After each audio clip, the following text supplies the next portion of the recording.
ખેડબ્રહ્માના બુટલેગરે દારૂનો ધંધો બંધ કર્યો, પણ બાકીનો હપ્તો લેવા આવેલી પોલીસને મળી ગઈ ગુજરાત એસીપી।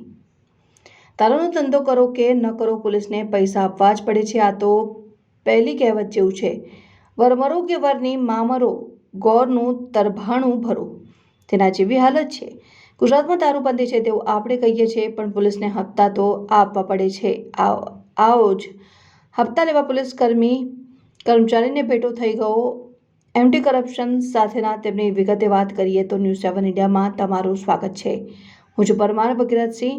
1960 ગુજરાતમાં દારૂબંધી ગુજરાત સરકારનો કાગળ છે કે દારૂબંધી છે તેવું તો તમને બધાને ખબર છે। અત્યારે બધા શાહરૂખ જેવા થઈ ગયા છે। જેમ શાહરૂખ ક્યારે ફોન તો આવે ત્યારે રેતીમાં માથું ખોસી દે છે અને કહે છે કે તોફાન નથી, તેવું જ દારૂ મામલામાં છે। ઘટના ખેડબ્રહ્મા છે।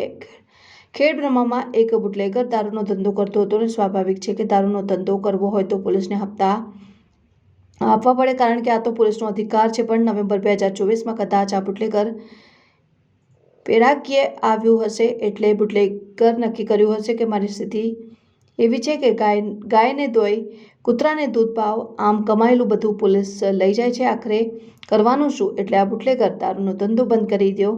દારૂનો ધંધો બંધ કર્યો અને પોલીસને માઠું લાગ્યું। માઠું એટલા માટે પણ લાગ્યું કે બુટલેગર કેવી રીતે દારૂનો ધંધો બંધ કરે। બીજું એવું હતું કે 3 મહિનાના હપ્તા બાકી હતા અને આ બુટલેગરે ધંધો સમેટી લીધો। આ બુટલેગર 3 મિત્રો સાથે એક્ટિવા ઉપર બહાર જઈ રહ્યા હતા ત્યારે ખેડબ્રહ્માની એસઓજીના 3 મિત્રોને પકડે છે અને વાહનો ડિટેન કરે છે અને કોર્ટનો મેમો આપે છે। 3 મિત્રો, આમાં એક બુટલેગર પણ હતો, કોર્ટમાં જઈ દંડ ભરે છે અને દંડ ભર્યાની પાવતી લઈ પોલીસ સ્ટેશન આવી પોતાના વાહનો લઈ જાય છે। ત્યારે ટ્રાફિક જમાદાર કહે છે કે તમારા વાહનોની ચાવી ખેડબ્રહ્માના વિકાસને આપી છે। વિકાસ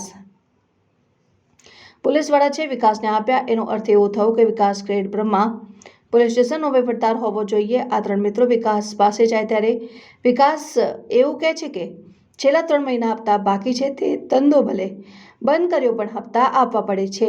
અમે તમારા ખાતે ઉતારી દીધો છે। દાગ તો જીએસટી અધિકારી કરતાં પણ વધારે છે। 1,65,000નો હપ્તો બાકી હતો।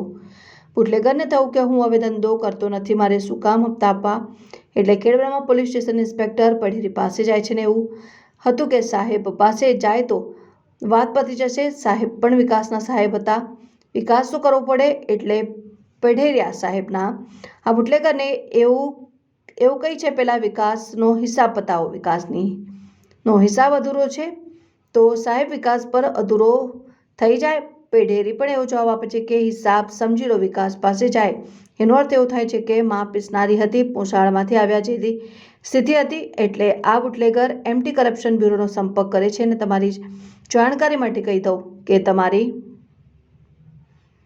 પાસે કોઈ લાંચ માંગે, એન્ટી કરપ્શનનો ટોલ ફ્રી નંબર છે 1064, ફોન કરી શકો છો ને એસીબી તમારી મદદ માટે આવી શકે છે। બુટલેગર 1064 ફોન કર્યો અને જાણકારી આપે છે કે ખેડબ્રહ્માનો વહીવટદાર વિકાસ પાતાનો વિકાસ કરી રહ્યો છે।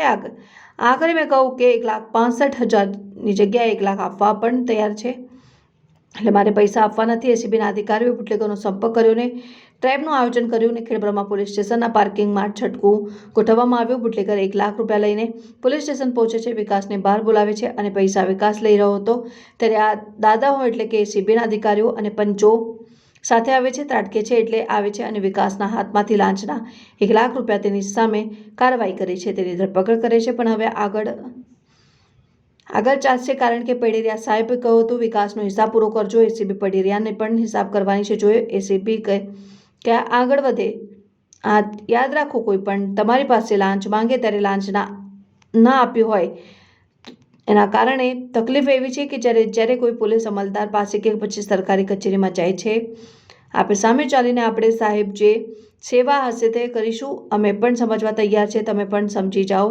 તો તમારે લાંચ આપવું હોય તો તમારી સાથે કોઈ વિરોધ નથી। જો તમને લાંચ નથી આપવો તો યાદ રાખો, ટોલ ફ્રી નંબર 1064 ફોન કરશો તો એસીબીની તમારી મદદમાં આવશે ને તમારા પૈસા બચી જશે। નક્કી તમારે કરવાનું છે। આ પ્રકારની સ્ટોરી જોવા માટે ન્યૂઝ7 ઇન્ડિયા જોતા રહો। બ્યુરો ચીફ પરમાર ભગીરથસિંહ, ન્યૂઝ7 ઇન્ડિયા।